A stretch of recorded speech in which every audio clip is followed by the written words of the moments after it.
Going on, guys, today we are going to be making a chicken bacon ranch casserole. Yes, you guys know that I have been on my weight loss situation and it is going awesome and amazing, but I am super duper proud of my honey bun. He has been doing it with me, and I saw this recipe for this chicken bacon ranch casserole on my Facebook page, and I was like, you know what, I want to treat him because he's been doing so well. Can you believe the juice man has not had any juice since we've started on our weight loss situation? So I'm really, really proud of him. But his mother and his aunt also want some, so it's going to be kind of a big pot of stuff that I'm cooking. But you guys said that you wanted to see the recipe, so I'm going to go ahead and show you what goes into this chicken bacon ranch casserole. Guys, so here are the ingredients that you're going to need. You are, of course, going to need some chicken. This right here that you're seeing is just, I bought a pack of chicken breast. And it says to cube them up, but it really doesn't matter. You can just shred it if you want to. It really doesn't matter. So you're going to need about 5 or 6 chicken breasts, really depending on how much you want to make. You're going to need some rotini. This is the type of pasta that you're going to need. Rotini, I just got the Great Value brand. It really doesn't matter. You're going to need some bacon. You're going to need about 7 or 8 slices of bacon that you're going to crisp up in the oven. You're going to need some garlic. It calls for minced garlic, but I'm not going to add any garlic only because I used garlic powder in the chicken breast when I cooked it, and I'm going to add a little bit to the pan when I start to saute the things up, but you'll see what I do in a second. But it does call for minced garlic if you want some minced garlic, okay? You're going to need 2 teaspoons of flour. You're going to need a cup of milk. You're going to need 3/4 of a cup of ranch. You're going to need 3 tablespoons of butter. You're going to need 2 cups of cheese. Now, it calls for the Mexican blend cheese, but I just picked up this Fiesta Blend because I didn't see the Mexican blend, so I just picked up that. And you're going to need 1 can of, it says, it called for green chilies, but I felt like it'll be better with, just the Rotel with the diced tomatoes and the green chilies all together. Okay, so what I'm about to do now is, since I already have my chicken cooked up, I'm going to put the water on for my rotini. I'm going to go ahead and crisp up my bacon. You guys know how to brown up chicken breast, I'm sure, and you know how to cook some bacon, and you know how to, cook some pasta. So I'm going to go ahead and do that. Then I'm going to show you guys how to combine it all together to make your chicken bacon ranch casserole. See you guys in a second, guys. So what we have here is a little bit of those bacon drippings, and I went ahead and put in the 3 tablespoons of butter. And what we're going to do now is we're going to melt this butter in this bacon fat. Now, if you're on a weight loss journey like I am, I wouldn't advise you to make this if you don't have any, you can't resist temptation. But since the juice man has been so good, I'm going to make him some of this, and I'm going to give most of the rest of it to his mom and his aunt. So it won't be in the house to tempt me, but you best believe I am going to taste it. Now, I do have my bacon over here that's already crisped up. So we're going to use that later, but I do want to show you guys that the bacon is crisped up over here, okay? So I'm about to let this butter get done melting in this bacon fat. And then what I'm going to do is, this would be the point, if you were going to use minced garlic, this would be the point that you would put your minced garlic into the skillet. But I'm not using minced garlic, so I'm going to skip that step. But if you were using minced garlic, you would put your garlic in here right now and saute it up with the butter and the bacon fat. But since I'm not doing that, I'm going to skip that step. I'm going to let this melt, and then I'm going to add my chicken in here. And then I'm going to add my 2 tablespoons of flour, and then I'm going to add my milk and all of that stuff. Then I'm going to come back and I'm going to show you guys when I have the chicken.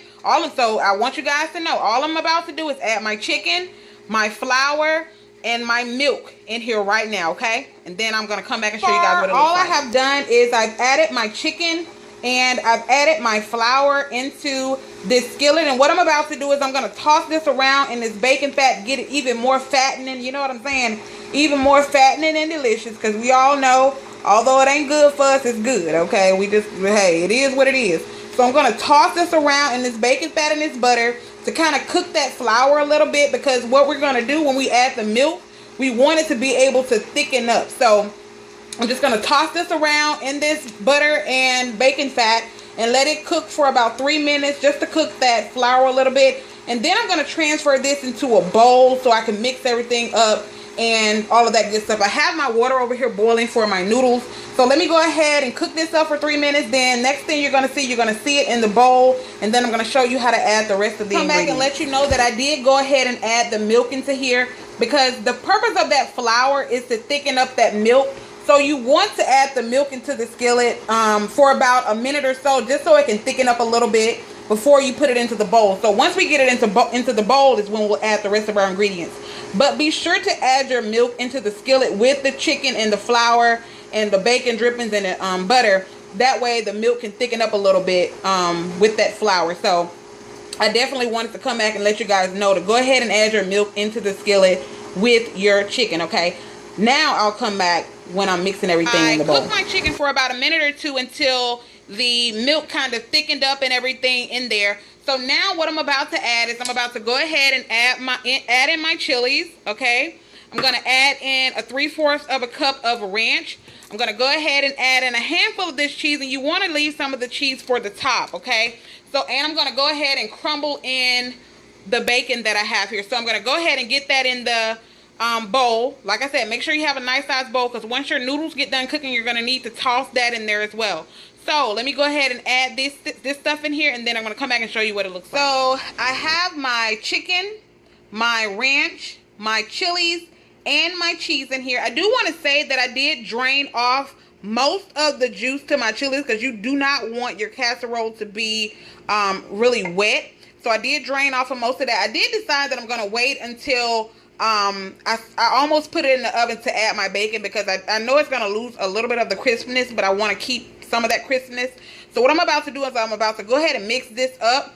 And then once my pasta's done, I'm going to toss in my pasta, and then I'm going to add all of this. Once I add my bacon to it, I'm going to add all of this to a casserole dish, and then I'm going to top it with the rest of the cheese, and I'll show you guys what that looks like. So I have my pasta, my chicken, and all of my ingredients in the bowl mixed up, and I just crumbled up my bacon on top. I'm going to give it one last toss, and then I'm going to add it to the casserole dish, and I'll come back and show you guys what it looks like before it goes into the oven. This is what it looks like in the casserole dish before the cheese, and this is what it looks like after the cheese is on it. So this casserole is about to go in a 350-degree preheated oven until the cheese is nice and bubbly and gooey and all kind of delicious and all that stuff. So I will come back and show you guys the finished product. There you have the finished product, chicken bacon ranch casserole. I hope you guys try this. I hope you love it. We're gonna have this on the side. This is not going to be a side, honey. We're going to have this alongside a salad that I'm going to make up, and probably some green beans or something. So as you can see, that bacon all up in there and all that ooey gooey cheese. Yeah, this is going to be the bomb.com. And I am going to taste this. Yes, I sure am. But like I said, I hope you guys try this, and I hope you enjoy it. And I'll see you guys on the next video. Bye.